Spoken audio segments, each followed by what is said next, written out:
From Lagos, the nation's commercial capital, this is the news at 10. Live from Channels Television. Reporting tonight, Anne Waodo. Hello and welcome. Tonight, President Bola Tinubu reiterates federal government's commitment to begin the implementation of new tax laws come January 1, 2026. Court orders former Attorney General of the Federation, Abubakar Malami, his son Abdulaziz, to be remanded in Kogi Correctional Facility in Abuja. And our focus on security tonight in our ongoing 2025 sector-by-sector review. On the foreign scene, military experts have put the number of Russian deaths in war with Ukraine at between 243,000 to 352,000. And on business, Nigeria's economy is expected to grow by 4.49% in 2026, according to projections from the central bank. On sports news tonight, Nigeria Super Eagles secure maximum points to the group phase of the 2025 AFCON following a 3-1 win against Uganda and Fez, Morocco. And from the nation's capital, Gombe state government pledges to offset medical bills of injured journalists as those who lost their lives in yesterday's automobile accident are laid to rest.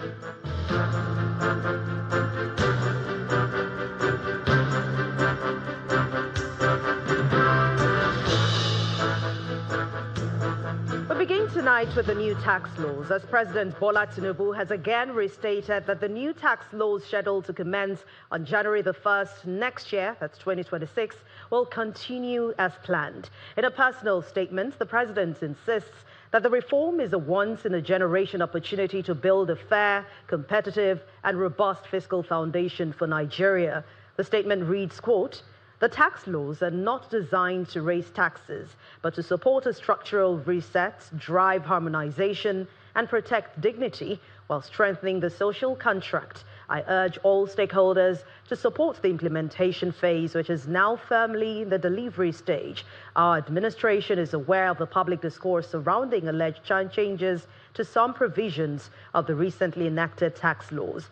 No substantial issue has been established that warrants a disruption of the reform process."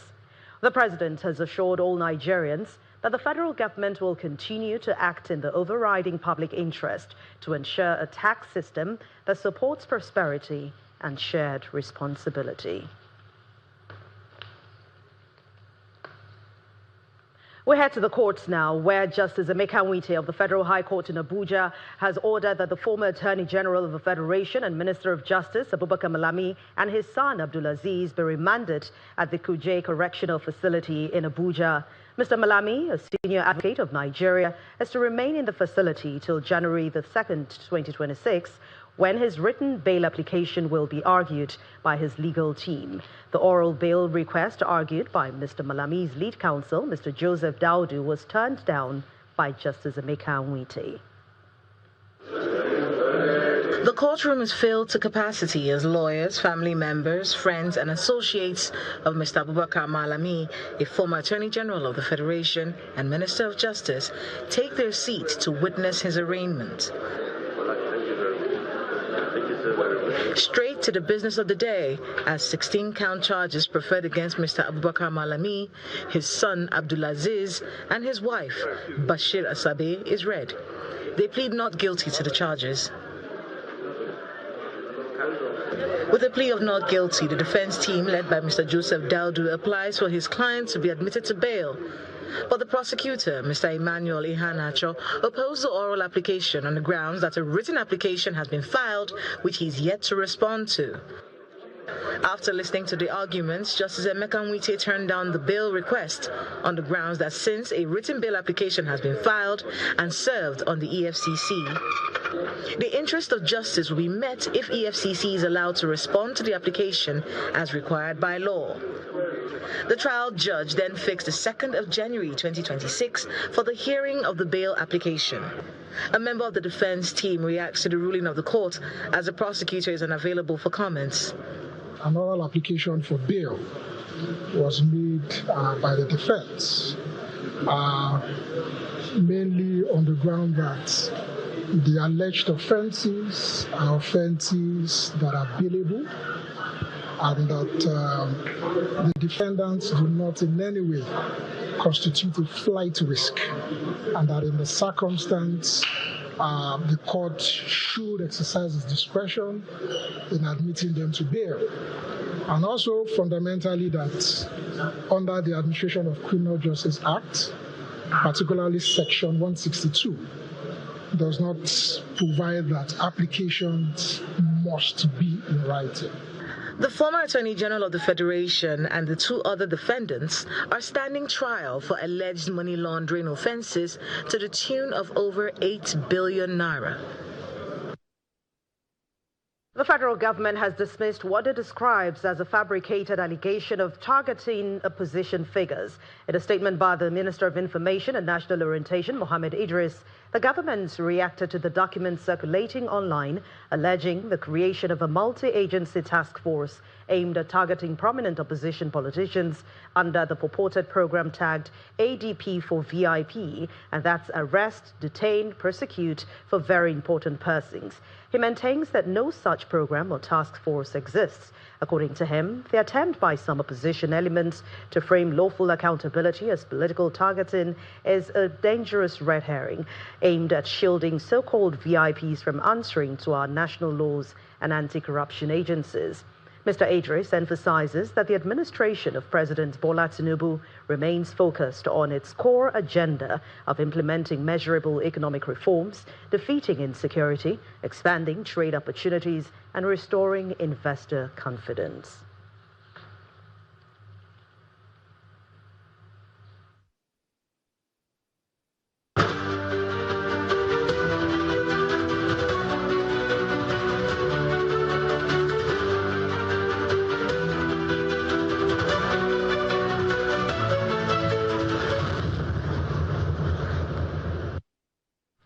Tonight, we continue our look at Nigeria in the year 2025, a year marked by bold reforms, political realignments, and the everyday struggle of citizens. From the presidency's economic agenda to opposition voices and public sentiment, our State House correspondent Larry Lasisi presents a review of the presidency in the year 2025. The year 2025 has been an eventful year for the administration of President Bola Tinubu. It is also the year that marked the middle of his first term. Understandably, the economy was on everyone's mind.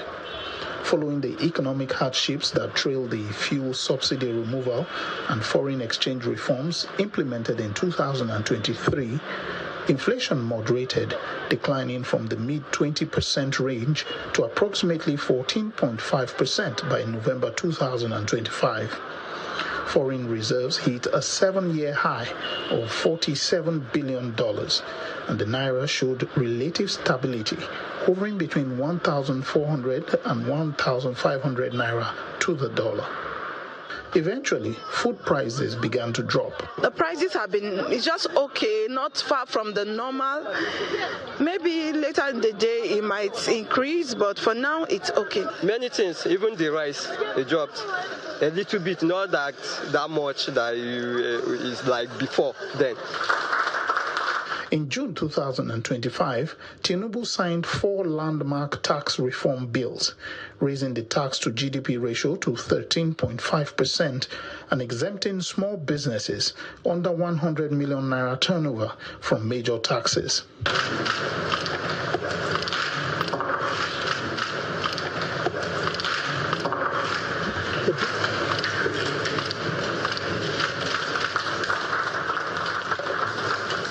These tax laws, they are now laws, are pro-poor in particular.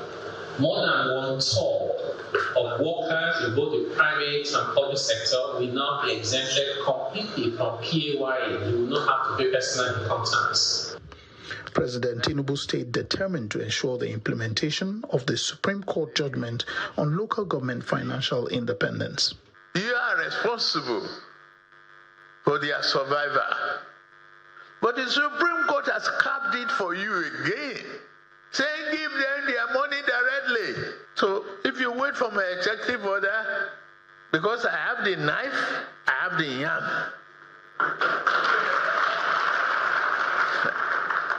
I will cut it. Before FAC, we do the arithmetic, we know the percentage, and I've sent it to their account. The 2025 budget of restoration, however, suffered due to poor implementation, with contractors holding several protests. The president promised to ensure the 2026 budget fares better. I have issued directives to the Honorable Minister of Finance and Coordinating Minister of the Economy to ensure that the 2026 budget is implemented strictly in line with appropriated details and timelines. The year saw a disturbing resurgence in mass kidnappings in the northwest and north-central parts of Nigeria. The designation of Nigeria as a country of particular concern by the United States and the threats issued by President Donald Trump created a diplomatic headache. The change of service chiefs and Minister of Defense, the withdrawal of police officers from VIP escort duties, and other steps were taken by the administration to demonstrate a renewed zeal in the fight against insecurity. We know in the projected 2026 budget, defense is taking a huge chunk.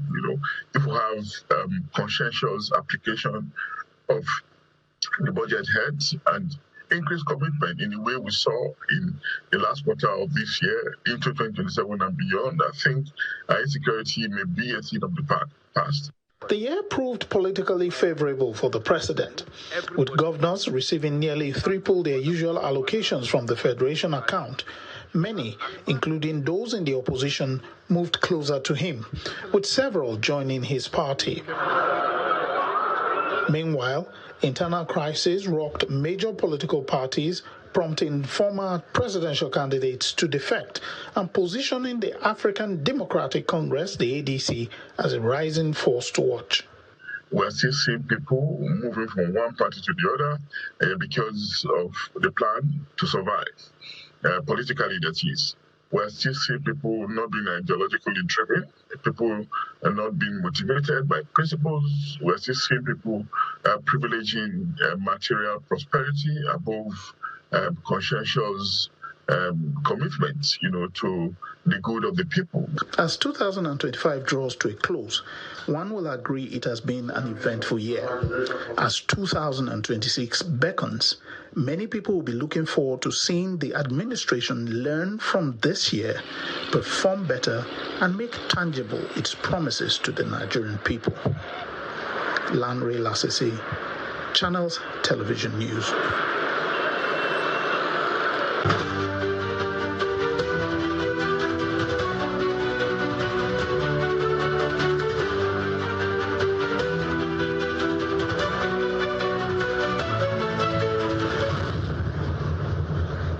And as the year 2025 draws to a close, Nigerians are turning their eyes on the year 2026, reflecting on the nation's security landscape and what the new year may hold. On tonight's Channels Television's year-end special, Charting a Pathway to 2026, Professor of Strategic Management and Human Capital Development, Okei criticized the use of the military in roles traditionally reserved for the police. He warns that the Nigerian military has been overstretched, being tasked with responsibilities that could undermine their own primary defense duties. We are overstretching the Nigerian army. Completely. They have no business on the road. They are trained to deal with defined targets. Today, the targets are embedded in communities. I'm going to say a place like Mushi to get rid of bandits. Now, the bandits have buried themselves within the community, and by my training, I shoot definite targets. There's no target to shoot. In addition, my boys who should be either in the barracks or elsewhere, many of them are on the road. Number three, I overheard the conversation about actionable intelligence, and I like some of the responses, particularly that of Rogers. You give me intelligence. There's no question about that. But I have no means of moving to the location on time to combat it because of the terrain.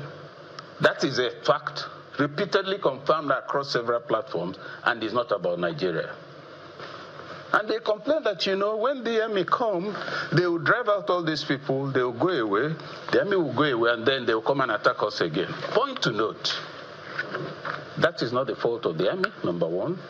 It is not the business of the military to maintain community life. And for Major General Rogers Ibe Nicholas, he's advocating a more active and reactive security strategy, emphasizing that citizen cooperation with security agencies is essential for lasting peace. The community must be able to provide actionable intelligence, timely intelligence to the military and other security agencies to be able to execute what we want them to do. Now, somebody talked about, yes, we have various types of intelligence, but it depends on the quality of the intelligence you are getting and how you use those intelligence. There are certain intelligence that will be given to you which are very good intelligence, but you don't have the capacity to execute those intelligence. It becomes a problem. You don't have the technology to execute that intelligence, it becomes a problem. Having said that, I think there's need for us to also talk to service providers to see how they can provide services, services to some local areas so that communication will be possible to be able to, so that we can galvanize all what we are doing together to be able to achieve a stable situation. In part two, after the break, Governor of Kogi State Usman Ododo tasks local government chairman in the state to prioritize the security of the people. Please join us again.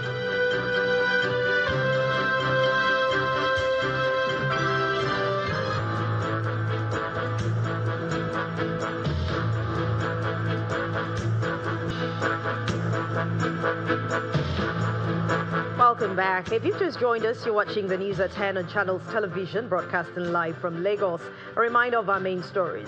President Bola Tinubu has reiterated federal government's commitment to begin the implementation of the new tax laws come January 1, 2026. Court orders former Attorney General of the Federation, Abubakar Malami, his son, Abdulaziz, be remanded at Kuje Correctional Facility in Abuja.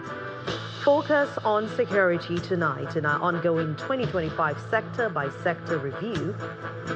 And military experts have put the number of Russian deaths in the war with Ukraine at between 243,000 and 352,000.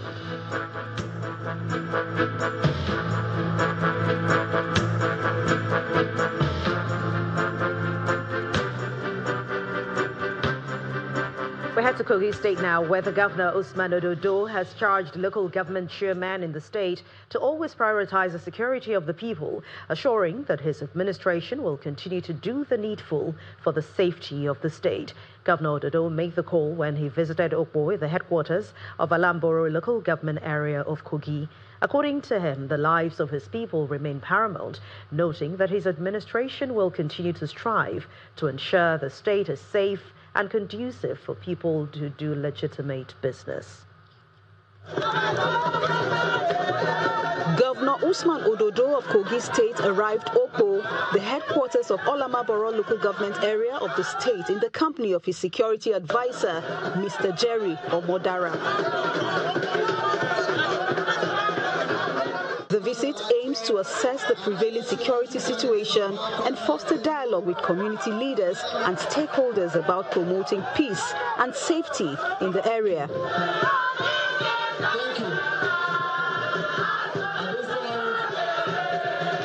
Olamaboro borders Enugu State, leading to the southeast region, making security very critical, and the governor is here to assure residents of their safety during the festive period and beyond. Stakeholders, including party loyalists, joint market women, as well as state and federal lawmakers, converge on the local government secretariat to receive the governor amidst cheers and dancing.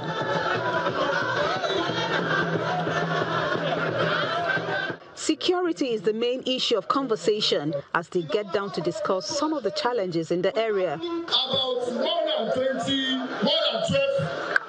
officers have been sent to these rescue operations in our government. Courtesy of your excellency. You have made pronouncement of commitment and show of love for Olamaboro people. It is my desire and belief that most of those things for which you have said as a promise keeper, I believe too well that those things you say will come to pass and Olamaboro will be in peace. In his speech, Governor Usman Ododo emphasizes the importance of community cooperation in safeguarding lives and properties, urging traditional rulers, youth groups, and community leaders to actively participate in the ongoing efforts to combat crime and foster peace. Crime does not respect tribe, religion, or political affiliation. Crime is against all of us. We cannot defeat it by being divided. We cannot defeat it by keeping silent. We cannot defeat it by protecting criminals.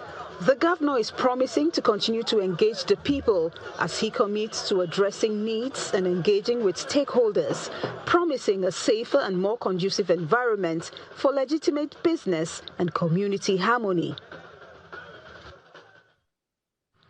The news at 10 continues now. Let's head over to the nation's capital, Abuja, where Gloria Omezoke is standing by to bring us more stories. Over to you, Gloria. Thank you, Anne. We begin in Gombe State, where Governor Inuwa Yahaya has promised to offset the hospital bill of survivors of the fatal accident that claimed lives of 7 journalists and injured 4 others. He stated this when he visited them at the Federal Teaching Hospital, Gombe.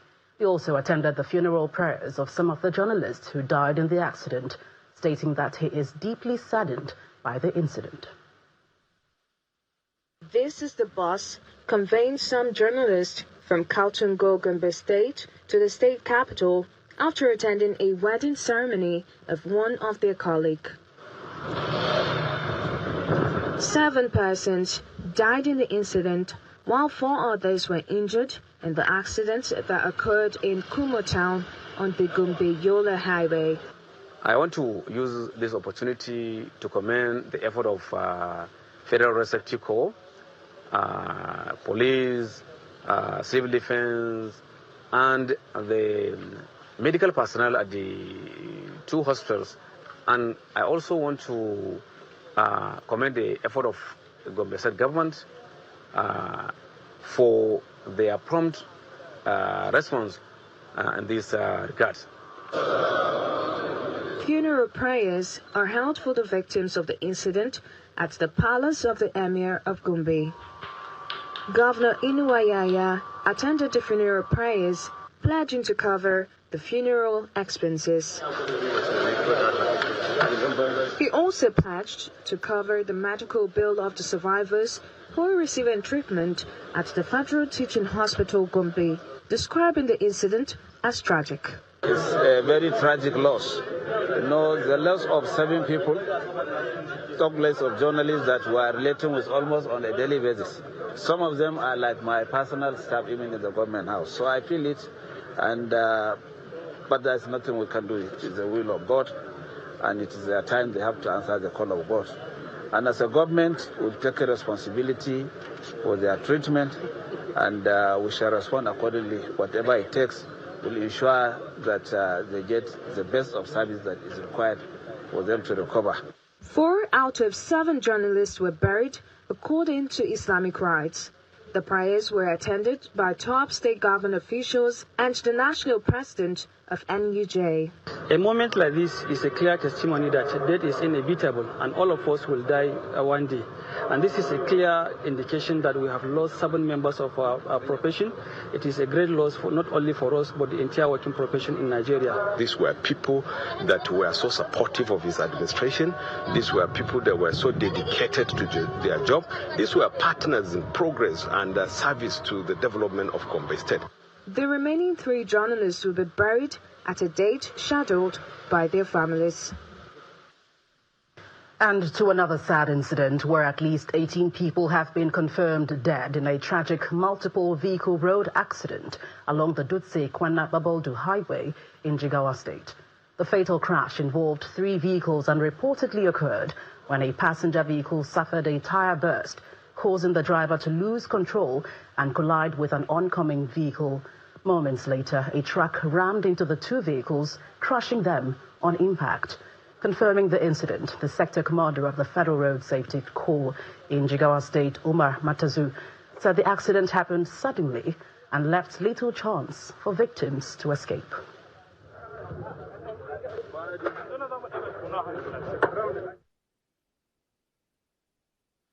Well, still ahead on the news at 10, Nigeria's economy is expected to grow by 4.49% in 2026, according to projections from the central bank. That's some business news. Please join us again.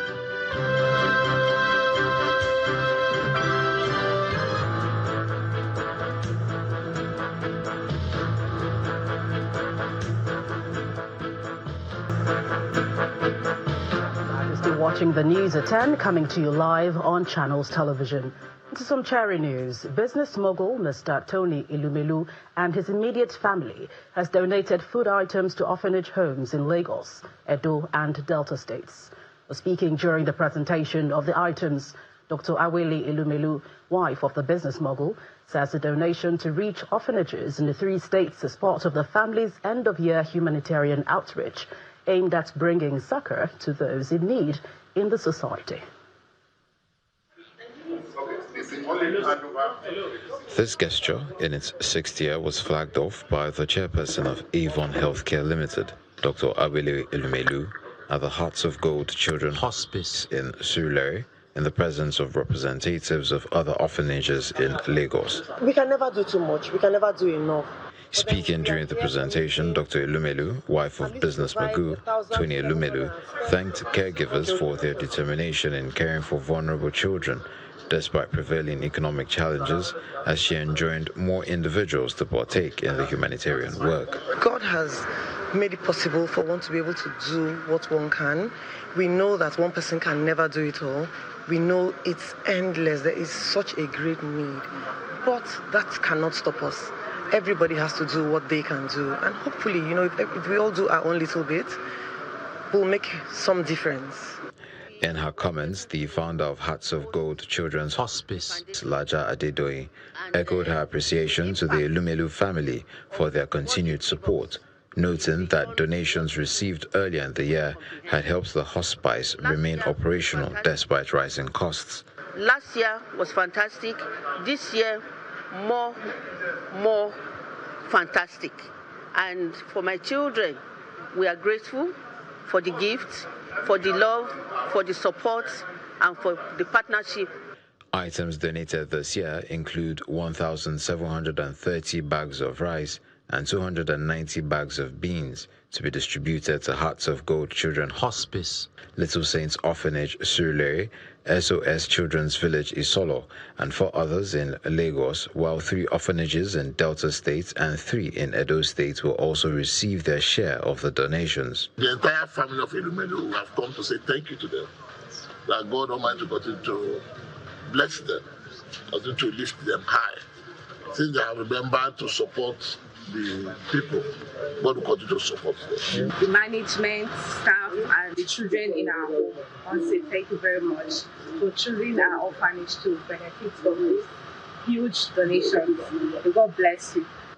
The family of Tony and Awele Ilumelu says the donation of the bags of rice and beans is one way they give back, especially to the vulnerable in the society, urging others to partake in the humanitarian gestures while promising to continue on this path of bringing smiles to those in need in and out of festive seasons. Well, that's it from the nation's capital. It's back to you, Anne, in Lagos for the rest of the news at 10. Thank you very much, Gloria.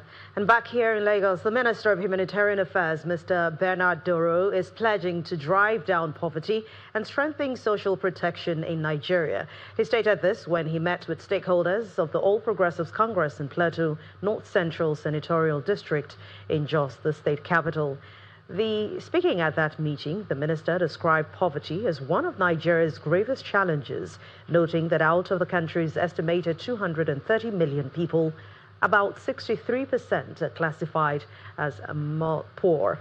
He also stressed that poverty remains a major driver of insecurity and out-of-school children, warning that economic hardship makes young people vulnerable to recruitment by criminal elements.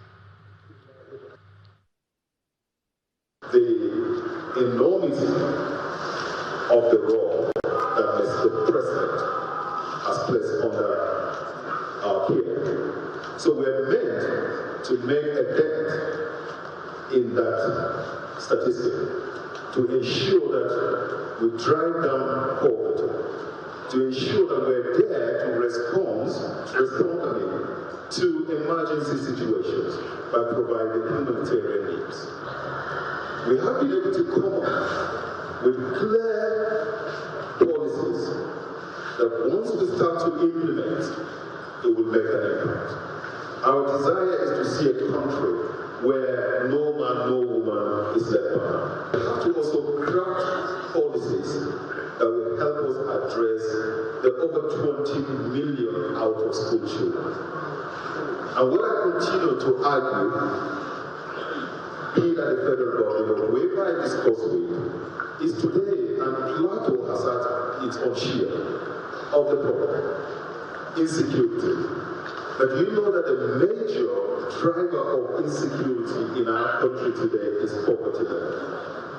A country where you have a lot of people that can be recruited easily by bandits, by terrorists, and people who don't mean well for our country is a recipe for disaster.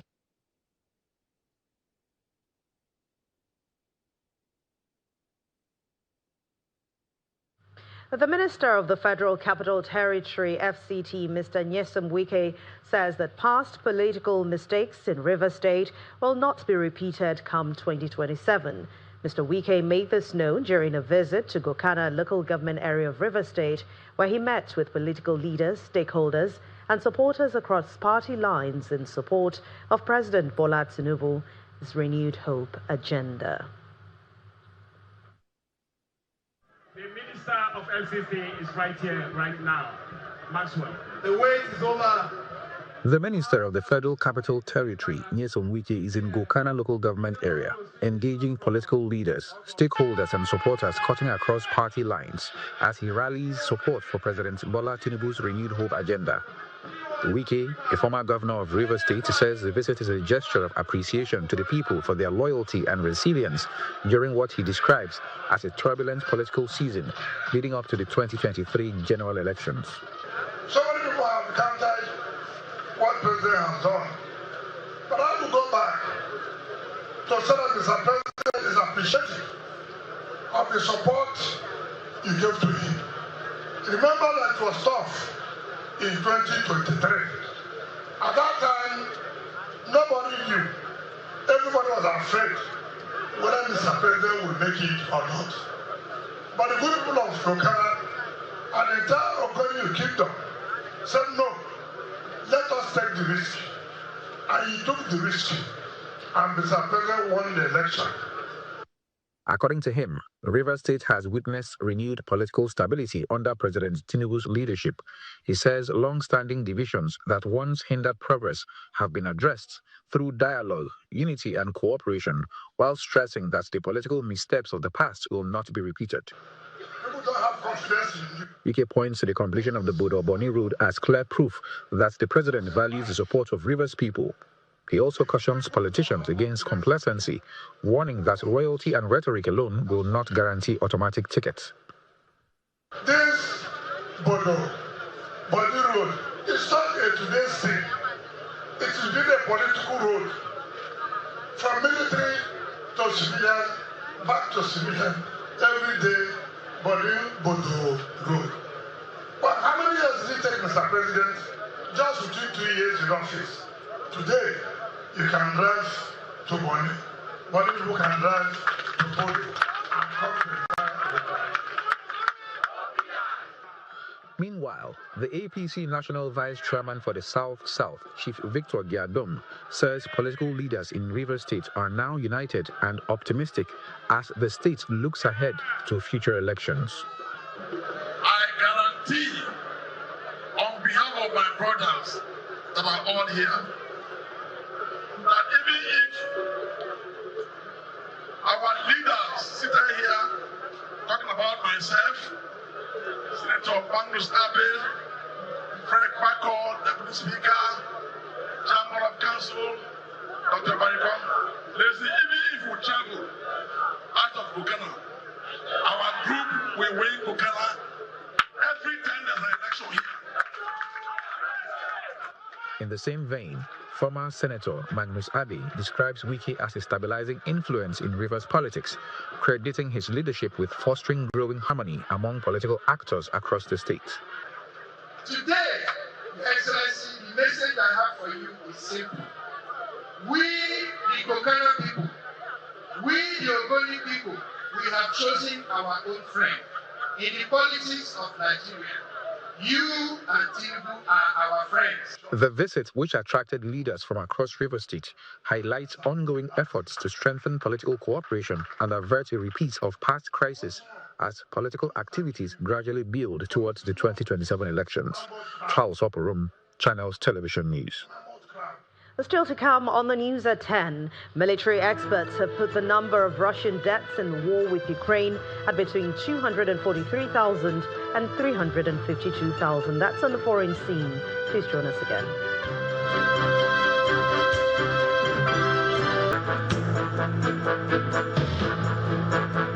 Welcome back. You're still watching the news at 10 on Channels Television. Let's delve into the world of business now. Willie Bong is standing by.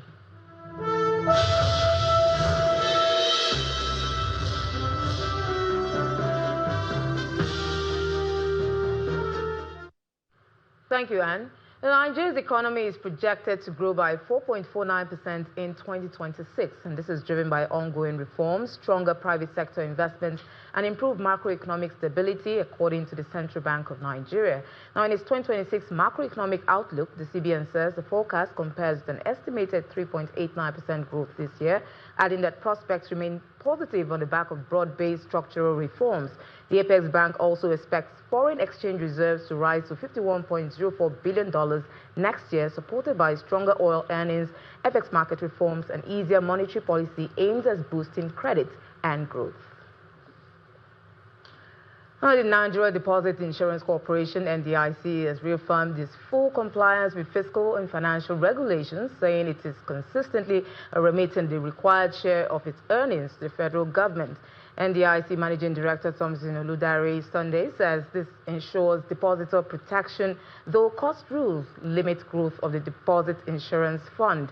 During a visit to the Ministry of Finance Incorporated, Murphy, NDIC highlighted the need for strong collaboration with the government, which holds a 40% stake, pledging continued transparency and accountability. He said their commitment to transparency supports NDIC's role in protecting depositors and maintaining confidence in the banking system, while both institutions pledge continued cooperation to strengthen financial stability.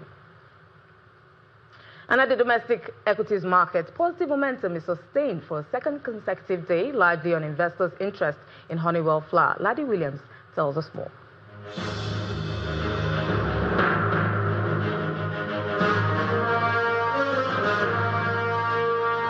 So today is technically the semi-final of 2025.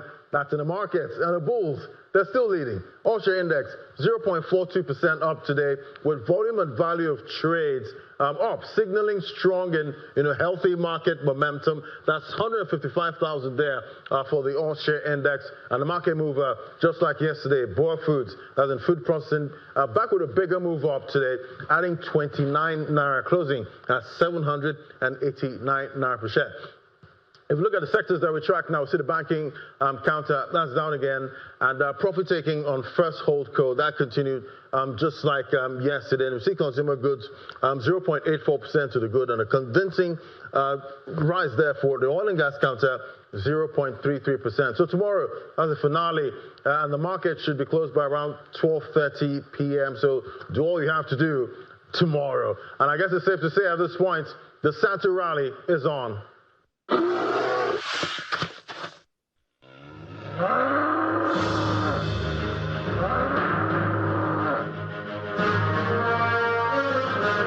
Thank you, Laddie. I'll definitely be doing all I have to do tomorrow. But let's get a sense of how other major equities around the world performed today.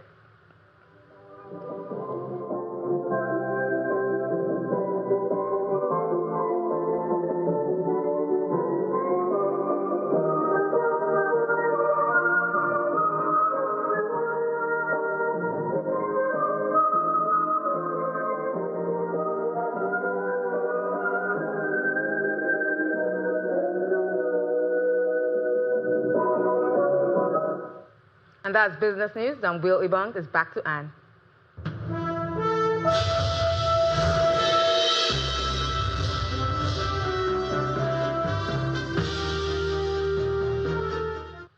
Thank you, Will. And for more in Around the World in 5, let's join Simon Pusey. Good evening and welcome to the channel's studios here in London with your international news around the world in 5. According to analysis over the past 10 months, Russian losses in the war with Ukraine have been growing faster than at any time since the start of the invasion in 2022. As peace efforts intensified under pressure from US President Donald Trump's administration, 40% more obituaries of soldiers were published in Russian sources compared with the previous year. Overall, the confirmed names of almost 160,000 people killed fighting on Russia's side in Ukraine have been verified. The real death toll is believed to be much higher, and military experts say analysis of cemeteries, war memorials and obituaries might represent 45 to 65% of the total. That would put the number of Russian deaths at between 243,000 and 352,000 men. Donald Trump says he hopes to reach phase 2 of Gaza's peace plan very quickly, as he warned Hamas would have hell to pay if it did not disarm soon. The US president, whose 20-point peace plan requires the militant group to disarm, made the comments as he met Israeli Prime Minister Benjamin Netanyahu in Florida for talks on Monday. During a press conference with Netanyahu after their meeting, Trump said Israel had lived up to the plan 100%, despite continuing attacks by its military in Gaza. If they don't disarm, as they agreed to do, they agreed to it, and then there'll be hell to pay for them. And we don't want that. We're not looking for that. But they have to disarm within a fairly short period of time. Eurostar has cancelled all trains out of London towards Paris, Amsterdam and Brussels until further notice, after a power outage in the Channel Tunnel caused a Le Shuttle train to fail. Staff at London's St Pancras station have told Eurostar passengers to postpone their travel plans and rebook for a later date. By midday, at least a dozen Eurostar services between the UK, France, Belgium and the Netherlands had been cancelled, with many more delayed or altered. Elsewhere, Eurostar service Le Shuttle has also suspended trains between Folkestone and Calais due to what it described as a power supply issue, which occurred overnight. The United States has pledged $2 billion to fund United Nations humanitarian programs, but has warned the UN it must adapt or die. The announcement was made in Geneva by the UN's Emergency Relief Chief Tom Fletcher and Jeremy Lewin, President Trump's Undersecretary for Foreign Assistance. It comes amid huge cuts in US funding for humanitarian operations and further cuts expected from other donors such as the UK and Germany. It is an initial anchor commitment tied to these 17 countries. This $2 billion is, we hope, not the end, but only the beginning of what's a partnership. $2 billion goes a huge way to saving millions of lives, and it anchors this plan for 2026, where we are seeking to reach 87 million people with life-saving support. Now, of course, this won't fund all of that. We're looking to raise $23 billion for that entire plan, and our work now is to go out and take that case to other donors. More than 350 suspected Islamic State group members have been detained as part of a nationwide police operation in Turkey. The Interior Minister said 357 suspects were apprehended across 21 provinces in coordinated raids on Tuesday morning. It comes just a day after 3 police officers and 6 alleged militants were killed during an 8-hour siege in the northwest town of Yalova. Another 8 police officers and a security force member were injured. Khaleda Zia, Bangladesh's first female prime minister and an arch-rival of the ousted leader Sheikh Hasina, has died from a prolonged illness. She was 80 years old. Zia intended to run for parliament in February, when the country will vote for the first time since a popular revolution in late 2024 unseated Hasina. Thrust into the political limelight following the assassination of her husband, then President Zia Rahman, she went on to become Bangladesh's first female prime minister in 1991. And huge plumes of ash and smoke have been filmed erupting from Mount Etna in Sicily as skiers use the slopes below. Scientists said volcanic activity at the site, which frequently erupts, has intensified, with craters continuously emitting ash. In response, scientists issued a red volcano observatory notice for aviation, its highest level, though authorities said flights would continue to operate normally at a nearby airport unless ashfall increased. And that's your international news around the world in 5. Now back to the channel's studios in Lagos.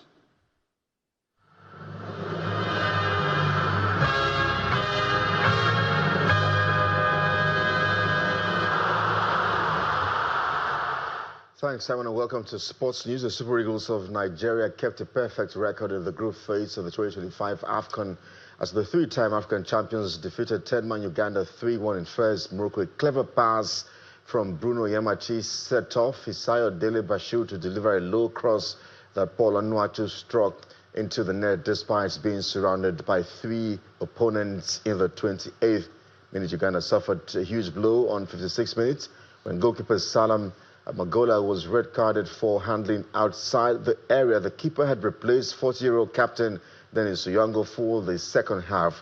And then Onyedika twice found the bottom right corner with shots, while Samuel Chukwueze, on loan to Fulham from AC Milan, sets the midfielder up to score on both occasions. In the meantime, Tanzania reached the knockout stage of the competition for the first time in 45 years after the maiden appearance by coming from behind to draw 1-1 with fellow qualifiers Tunisia in Rabat. Well, more updates for you from Morocco. The Teranga Lions of Senegal have secured top spot in Group A at the Africa Cup of Nations after a drama failed 3-1 win over Benin Republic in Tanger. Goals from Abdoulaye Seck, Habib Diallo and Sherif Ndiaye gave Senegal all 3 points.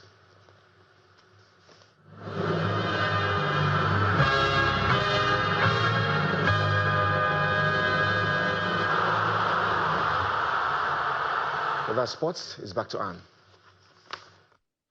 Thank you very much, Kelly. And the main news again.